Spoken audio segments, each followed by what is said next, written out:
Hundreds of thousands gathering at the Vatican to say goodbye to Pope Francis. He passed away last Monday, just one day after his Easter address. ABC's Patrick Reevell is in Rome with more.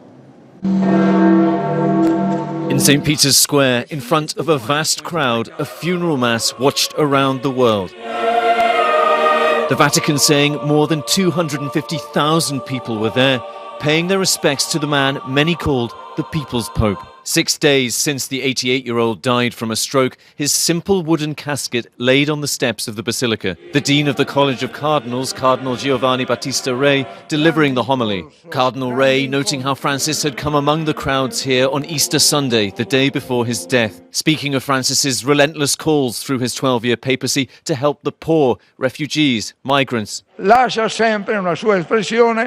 bridges, not walls, was an exhortation he repeated many times.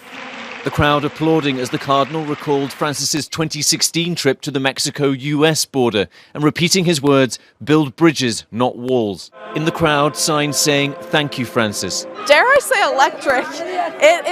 It's really lively, and I think that speaks a lot to his character. People are excited to be here. Dozens of world leaders attended, among them President Donald Trump and First Lady Melania Trump, former President Joe Biden and Jill Biden, Ukraine's President Volodymyr Zelenskyy.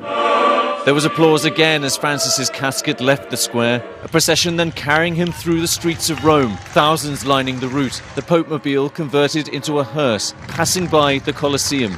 Pope Francis was an unbelievable man, and I don't know who will ever be able to replace him. Francis then laid to rest in St. Mary Major in the heart of Rome, the first pope in a century to choose to be buried outside the Vatican. His casket was met there by people the Vatican said were in need, a final reminder of what he thought most important.